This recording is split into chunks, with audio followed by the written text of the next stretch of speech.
Hi friends, welcome back to the channel. इस video में मैं बताऊंगा कि हम लीनियर रिग्रेशन को ग्रेडियंट डिसेंट से कैसे इम्प्लीमेंट कर सकते हैं स्क्रैच से पाइथन में। तो अगर आपको थियोरी देखनी हो, थियोरी समझनी हो, तो मैंने एक वीडियो बनाई हुई है लीनियर रिग्रेशन और ग्रेडियंट डिसेंट के ऊपर, जिसमें थियोरी एक्सप्लेन किए गए। अगर आपको थियोरी देखना है तो उसमें देख सकते हो। अभी मैं बताऊंगा कि हम इसको स्क्रैच से पाइथन में कैसे इम्प्लीमेंट कर सकते हैं। तो सबसे पहले तो नॉर्मल जो लाइब्रेरीज है, नमपाई, पांडास, एस्केलर्न, कुछ और चीज़ के लिए यूज़ कर रहा है एस्केलर्न, बट हाँ ठीक है, इंपोर्ट की। फिर मैंने डेटा सेट उठाया है, wine equality red data set, जो कि यूजुअली क्लासिफिकेशन डेटा सेट है जिसमें क्लासेस होती है लेबल्स में। But just for the example मैंने इसको रिग्रेशन में यूज़ कर रहा, एंड यूज़ कर सकते हैं, वैसे कोई दिक्कत नहीं है, but just for example, sake of the example मैंने ये डेटा सेट उठाया, नमपाई में कन्वर्ट किया, एंड मतलब एक्स और वाई में, मतलब लेबल्स, वाई मेरे लेबल्स होगा और एक्स मेरा इनपुट है। तो अगर आपको डेटा देखना हो तो डेटा कुछ ऐसा सा है। सो ये पहले 11 कॉलम्स मेरे जो है वो मेरा इनपुट फीचर्स है, एंड ये जो फाइनल रो है मेरी लेबल्स है, लेबल फाइनल। सो इधर आप देखोगे तो -1 मेरा y, और उससे पहले जो भी है वो मेरे x, मैंने मतलब इनपुट को कन्वर्ट किया। फिर नॉर्मलाइज डेटा, मशीन लर्निंग में यूजुअली इसको बहुत इंपॉर्टेंट बोलते हैं, क्योंकि जो कि डेटा का स्केल है। तो आप देखोगे तो मेरा इनपुट फीचर में 6 है, इसका स्केल देखोगे तो हंड्रेड्स में, 10 पावर 2 में, 10 पावर 10 पावर 2 में, और इसको देखोगे तो 10 पावर -2 में। तो यूजुअली क्या चाहते हैं हम, जो भी हमारे 11 जो फीचर्स हैं उनका स्केल सेम रहे, सेम रेंज में रहे। यूजुअली -1 के 1 में रखते हैं, और -1 से 1 के बीच में रखना चाहते हैं हम। तो मैं क्या कर रहा हूँ उसके लिए, नॉर्मलाइज डेटा सिंपल सा फंक्शन है, number of features new data, ये जो डमी डेटा मतलब डमी एरे जिसमें मैं अपना जो भी नया नॉर्मलाइज डेटा है वो पुट करूँगा। तो क्या कर रहा हूँ, for I in range number of features, her feature के लिए मैं उस कॉलम का मैक्सिमम वैल्यू देख रहा, एब्सोल्यूट मैक्सिमम, नेगेटिव या पॉजिटिव, क्योंकि मैं चाहता हूँ मेरा स्केल -1 से 1 के बीच में रहे। तो उसकी एब्सोल्यूट मैक्सिमम वैल्यू ढूंढ रहा और उसको पूरे डेटा सेट से डिवाइड, मतलब उस पूरे कॉलम से डिवाइड कर दिया। सिंपल सा तरीका है, कुछ ज़्यादा नहीं है इसमें। सो अगर अब देखोगे तो ये नया एरे है, देखोगे तो सबकी रेंज आप 0 से 1 के बीच में होगी।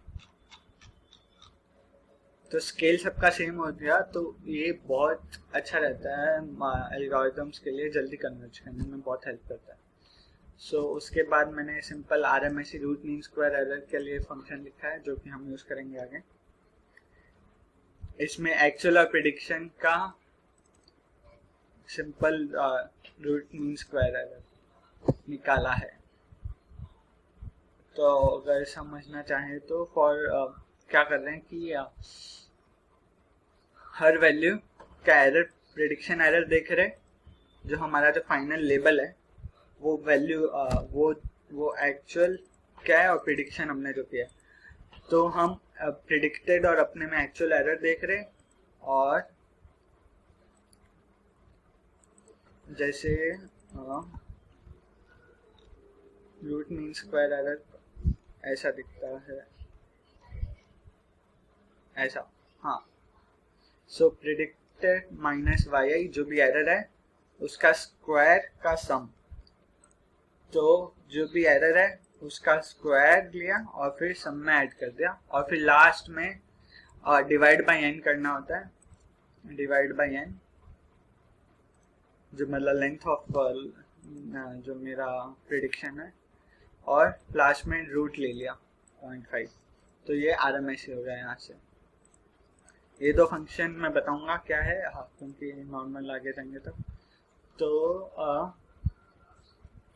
सबसे पहले स्टार्ट करने से पहले एक चीज़ थी, जैसे ये बेसिक सा लीनियर रिग्रेशन का बेसिक सा स्ट्रक्चर है, y equal to a0 plus a1 x1 plus a2 x2 plus a3 x3। तो ये जो x1 x2 x3 है वो हमारे फीचर्स है, ये जो रेड वाइन डेटा है वो हमारे फीचर्स है x1 x2 x3, and a0 a1 a2 a3 है, ये हमारे कोएफिशिएंट्स है, कोएफिशिएंट्स और वेट्स बोलो तो लीनियर रिग्रेशन क्या करता है, ये वेट्स और कोएफिशिएंट्स को फाइंड करने की कोशिश करता है सच दैट हमारा इक्वेशन फिट हो जाए एज मच, मतलब जितना कम एरर हो उतना अच्छा फिट करने की कोशिश करेगा। तो मेन मोटिव ये होता है कि हम ये वेट्स फाइंड करें। तो आप देखोगे तो a0 मतलब x1 x2 x3 ठीक है, बट ये फर्स्ट टर्म क्या है, इसको बायस बोलते हैं। आप देखो इनटू 1 भी कर सकते हैं अपन, सो एक ही बात है, तो ये बायस टर्म है। तो इसके लिए मतलब मैट्रिक्स फॉर्म में इम्प्लीमेंट किया मैंने, तो इसको इजी करने के लिए मैंने क्या किया, नथिंग बट जस्ट एक ऐड कर दिया मैंने, आई मीन पहले कॉलम में मैंने 1 ऐड कर दिया। तो आप देखोगे तो डेटा में तो 0 1 मतलब ये है ना, और जो x लिया मैंने वो ये है 1। तो ये 1 इसलिए है क्योंकि इनटू 1 मतलब मैट्रिक्स फॉर्म में कन्वर्ट, मैट्रिक्स फॉर्म में कैलकुलेशन कंप्यूटेशन करने के लिए आसानी हो जाए। तो 1 इंटू x1 x2, तो ये मेरा न्यू फीचर्स होगा, ठीक है। फिर इसको नॉर्मलाइज किया, दैट्स फाइन। यहाँ पे मैंने x मतलब जो भी मेरा डेटा सेट है उसको मैंने ट्रेन और टेस्ट में स्प्लिट कर दिया 0.2, मतलब 20% डेटा मेरा टेस्ट में है, बाकी 80% डेटा मेरा ट्रेनिंग डेटा सेट में। सो अब नॉर्मल ग्रेडियंट डिसेंट पे आते हैं। ये हमारे पास डेटा सेट हो गया। अब हम ग्रेडियंट डिसेंट अप्लाई करके लीनियर रिग्रेशन कैसे करते हैं। सो इनपुट है x train y train, learning rate जो कि लर्निंग रेट यहाँ पे काम आती है। हम जो अपडेट इक्वेशन होती है, जो वेट्स की अपडेट इक्वेशन है, उसमें लर्निंग रेट का यूज है, तो ये लर्निंग रेट है अल्फा। तो अभी हाँ स्टार्ट करते हैं। तो कोएफिशिएंट्स पहले जो भी वेट्स थे हमारे, जो मैंने बताया था a0 a1 a2, तो इनको रैंडमली कुछ भी असाइन कर दिया, रैंडमली कितने नंबर ऑफ फीचर्स है जितने, ठीक है। फिर एरर का अलग से बनाए, ये तो ताकि हम क्या बोलते रिमोट कर सके कि हाँ क्या एरर कैसा दिख रहा है। सो अब ग्रेडियंट डिसेंट में ऑब्वियसली इपॉक रहता है, तो for epoch in range number of epoch, क्योंकि हम इटरेशन वाइज चलता है ना ग्रेडियंट डिसेंट, तो epochs y predict equal to predict. तो हम सबसे पहले क्या कर रहे हैं, अपडेट इक्वेशन में yi और yi तो मतलब एक्चुअल है, और प्रिडिक्शन, तो prediction is nothing but a0 plus a1 x1। तो a0 a1 a2 है वो जो हमारा कोएफिशिएंट्स इनटू जो हमारा फीचर है, तो ये y प्रिडिक्ट है। तो इसके लिए ये फंक्शन है एक, ये ऑप्टिमाइज्ड है जिसमें direct matrix function, matrix multiplication का फायदा उठाया। ये नॉर्मल है, नॉर्मल समझाते पहले। तो x और कोएफिशिएंट्स चाहिए हमें, तो प्रिडिक्शन के लिए क्या चाहिए, इनपुट फीचर चाहिए और वेट चाहिए। तो y predict equal to list है फॉर i इन x, मतलब क्योंकि बहुत सारे मैं पूरा लाइक 10 सैंपल्स हम मान लो, तो 10 सैंपल्स की प्रिडिक्शंस निकाल लो। तो for i in x sum equal to 0, sum इसलिए क्योंकि आप देखोगे तो ये है ना prediction is nothing but this, हाँ a0 प्लस a1, ये सब का क्या है, समेशन है, समेशन ऑफ मल्टीप्लिकेशन है ना कोएफिशिएंट्स और फीचर का। तो मैं क्या कर रहा हूँ, कुछ नहीं, बस कोएफिशिएंट इनटू फीचर मल्टीप्लाई कर रहा हूँ और सम कर रहा हूँ उस पर्टिकुलर एक सैंपल के लिए। तो इटरेशन है इधर सैंपल पे और मैंने इधर प्रिडिक्शन लिया, जो भी मेरा सम आया वो मेरा प्रिडिक्शन है और वो मैंने y प्रिड में अपेंड कर दिया, तो नंपी अरे करके रिटर्न कर दिया। अब इसको मैंने ऑप्टिमाइज्ड वे में लिखा है जिसमें इतना कुछ नहीं है, सिंपल मैट्रिक्स मल्टीप्लिकेशन है, कोएफिशिएंट इनटू x। तो ये क्या करेगा, जो x है हमारा ये है, और जो कोएफिशिएंट है वो भी सिर्फ 11 नंबर्स है, तो वो क्या करेगा 1 इंटू A0 0.46 इंटू A1 ला ला ला ला ला। सो ये मतलब दैट कोफिशिएंट लिस्ट और ये मैट्रिक्स से मल्टीप्लाई करेगा, तो वो कोफिशिएंट इंटू दिस रो, फिर जो मेरे वेट्स है फिर वापस इससे मल्टीप्लाई करेगा, सम करेगा, वो मेरा प्रिडिक्शन होगा। थर्ड रो के लिए सेम चीज, जो मेरा वेट्स है थर्ड रो ये मल्टीप्लाई होगा कोफिशिएंट से, वेट से ऐड होंगे, और जो मेरा प्रिडिक्शन होगा वो मेरा मतलब ऐड करके वो मेरा प्रिडिक्शन हो जाएगा। तो आप देखोगे तो प्रिडिक्ट इक्वल टू मल्टीप्लाई किया मैंने simple coefficient into x and फिर मैंने सम ले लिया। तो इधर क्या हो रहा है कोफिशिएंट इनटू एक्स हो रहा है। तो आप देखोगे तो कोफिशिएंट इनटू एक्स, तो इसमें क्या कर रहा बस ये मल्टीप्लाई कर रहा 1 से A0 से 0.46 को A1 से 0.44 को A2 से, और ये एक 11 की लिस्ट बना रहा। तो प्रिडिक्शन क्या है, सबका समेशन है ना, तो इसीलिए मैंने इधर बस np डॉट सम किया है x is equal to minus, ताकि वो पूरे रो का जो भी मल्टीप्लाई हुआ उसको सम ले लिया और रिटर्न y प्रिडिक्ट। ठीक है, तो ये हमारा प्रिडिक्शन हुआ उस पर्टिकुलर एपॉक में। अब एरर कितना है, जो प्रिडिक्शन है और जो एक्चुअल है उसका एरर ये वाला प्रिडिक्शन माइनस वाई आई, ये एरर RMSE, तो वो अपन मॉनिटर करने के लिए RMSE निकाला मैंने, जो भी एक्चुअल है और जो हमने प्रिडिक्ट किया। फिर अब मेन चीज है यहाँ पे, तो हमने प्रिडिक्शन निकाला, अब हम उस प्रिडिक्शन से हमें वेट्स को लर्न करना है, तो वो हम जो मेन अपडेट इक्वेशन है वो यहाँ पे है। हर कोफिशिएंट के लिए अपडेट इक्वेशन है coefficient of i equal to, आप देखोगे तो ये है सिंपल इक्वेशन, ये है A1 जो भी कोफिशिएंट है, कोफिशिएंट जो अभी है minus learning rate into this term. तो मैंने क्या किया coefficient minus learning rate into 2/n, जो 2/n है, और इधर कर रहा है एरर इनटू जो फीचर वैल्यू है उनका समेशन। तो इधर देखोगे तो error into X train of particular I, मतलब उस पर्टिकुलर कॉलम, क्योंकि ith कोफिशिएंट है ना, तो वो ith कॉलम से रिलेटेड ही होता है, उसके बेसिस पे ही होता है। तो इक्वेशन के हिसाब से भी एरर इनटू एक्स आई और उसका सम, तो ये हमारा अपडेट इक्वेशन हो गई। और आप देखोगे तो A0 में इधर कुछ इनटू 1 है, देखोगे तो क्योंकि हमने x में ऑलरेडी जो पहला कॉलम था वो 1 कर दिया था और बायस के लिए, तो वो ऑलरेडी इनटू 1 है, तो it will be taken care, क्योंकि ये ऑलरेडी 1 है पहली कॉलम देखोगे तो। सो यहाँ से कोफिशिएंट की अपडेट इक्वेशन आ गई, और यहाँ पे मैंने एरर जस्ट की रिमोट करने के लिए अपेंड कर दिया और ये रिटर्न कर दिया मैंने आफ्टर कोफिशिएंट।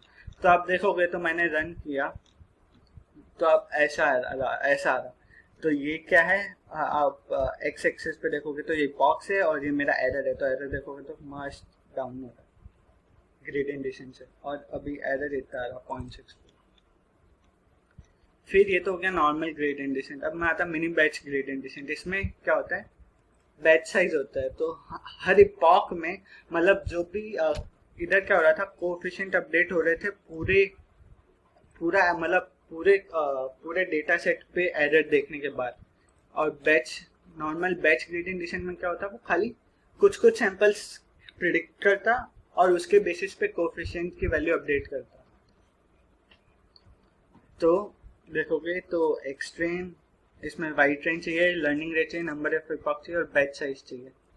बाय डिफॉल्ट 1 ले लिया मैंने जस्ट इन केस। तो बैच साइज क्या है, इंडायरेक्टली जैसे मेरे पास 20 सैंपल्स है, ट्रेनिंग में 20 सैंपल्स है, बैच ग्रेडियंट डिसेंट यूज करा और मेरे उसकी वैल्यू 5 रखा। तो मैं क्या करा, पहले 5 सैंपल्स का निकाला प्रिडिक्शन, उसके हिसाब से मैंने कोएफिशिएंट अपडेट किए, फिर वापस पहले 5 हो गया, फिर अगले 5 जैसे 6 to 10 के सैंपल्स से जो अपडेटेड कोएफिशिएंट है उससे मैंने वापस प्रिडिक्शन निकाला और फिर मैंने वापस अपडेट की मेरे क्वेश्चन, फिर 11 से 15 और 15 से 20। तो ये बैच ग्रेडियंट डिसेंट ऐसे चलता है, और ये यूजुअली इसलिए होता है ताकि कन्वर्जेंस जल्दी आता है इस केस में। तो ये होता है बैच ग्रेडियंट डिसेंट। तो लेट्स स्टार्ट। हाँ, तो अब batch gradient, mini batch gradient descent देखते हैं। अगेन कोफिशिएंट का तो चाहिए, मतलब यही तो हमें चाहिए फाइनल आउटपुट, इसके लिए तो कर सब। सो दिस फिर एरर वॉच करने के लिए कैसा लगता है, ये नंबर ऑफ बैच निकाला, मतलब जैसे सेम एग्जांपल 20 सैंपल है और मैंने बैच साइज 5 लिया है, तो मेरे पास कितने बैच हुए, 4 बैच हुए ना, 20/5 4, 4 बैचेस। तो हर इपॉक में मैं उतने हर इपॉक में हर बैच के बाद में मेरा जो अपडेट इक्वेशन है, वो अपडेट इक्वेशन है जो कि ये है, वो करूँगा। सो बैच निकाल लिए for batch in number of batch, और अब मैं इधर एक्स और वाई के सैंपल्स खाली वही उठा रहा हूँ जो उस बैच में।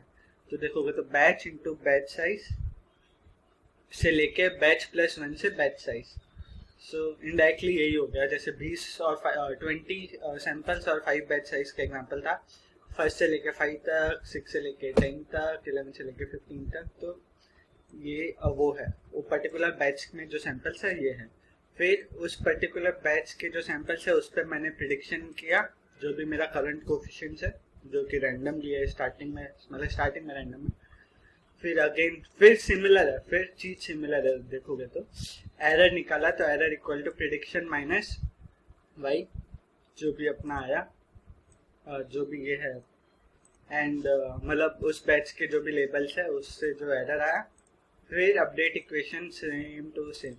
तो मैं, और इस अपडेट इक्वेशन में आप देखोगे तो इधर एक्स ट्रेन पूरे पे किया था, इधर खाली हमने अगर 5 सैंपल्स पे ही जो एरर निकाला है, तो मतलब उस पर्टिकुलर बैच पे ही एरर निकाला है, तो उस पर्टिकुलर बैच से ही मल्टीप्लाई करना पड़ेगा, जो कि ये था एक्स आई।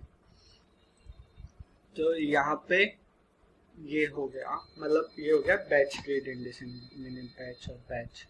फिर एक चीज कंसिडर करनी पड़ सकती है ना इस केस में, कि मान लो हमारे पास 19 सैंपल्स ही है, 19 या 18 सैंपल्स है, 5 का मल्टीपल नहीं है, और बैच साइज मैंने 5 ले लिया, तो ये तो एरर दिखा देगा। तो उसके लिए जस्ट इन केस ये कर दिया मैंने, क्या किया, एक्सट्रेन, मतलब जो भी लास्ट बैच है वो बैच ये है, लास्ट बैच होगा जो भी मेरा, जैसे अगर 19 सैंपल्स और 5 का बैच साइज है, तो क्या होगा, फिर 16 से 19, और उसके लिए फिर अगेन सिमिलर है, ये बैच निकाला, उसके बाद ये और ये सिमिलर है, देखो तो प्रिडिक्शन निकाला, फिर एरर, फिर कोफिशिएंट इक्वेशन अपडेट की,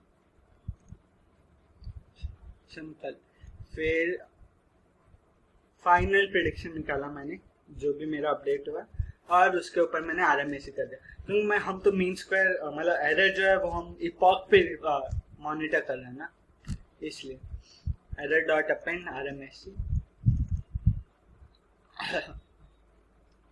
और ये रिटर्न कर रहा जो भी कोफिशिएंट है और एरर है। तो आप देखोगे तो यहाँ पे मैंने बैच साइज 5 लिया है, अगर मैं इसको 1 लूँ, अब देखना इधर काइंड ऑफ 50 एपॉक पे कन्वर्ज हो गया था, वापस एंड करते हैं जब बैच साइज एक ही हो। तो जब बैच, हाँ एक चीज, जब बैच साइज एक होगा, जितना कम बैच साइज होगा थोड़ा उतना टाइम ज़्यादा लगेगा, क्योंकि लाइक मतलब कन्वर्ज होने में टाइम कम लगेगा, बट जो भी इसको इटरेशन कंप्यूटेशन परफॉर्म करने में टाइम ज़्यादा लगेगा। सो ये हो गया normal batch gradient descent, mini batch gradient descent जैसे कहते हैं। हाँ ये देखो तो आप कितना जल्दी कन्वर्ट हो गया, फिर उसके बाद चेंज हो गया। अगर अब इसको मैं 10 करूँ,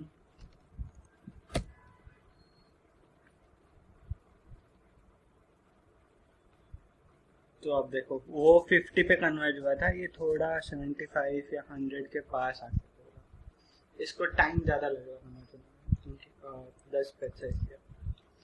तो ये नॉर्मल लीनियर रिग्रेशन हो गया हमारा विद ग्रेडियंट डिसेंट, वो भी नॉर्मल ग्रेडियंट डिसेंट और बैच ग्रेडियंट डिसेंट।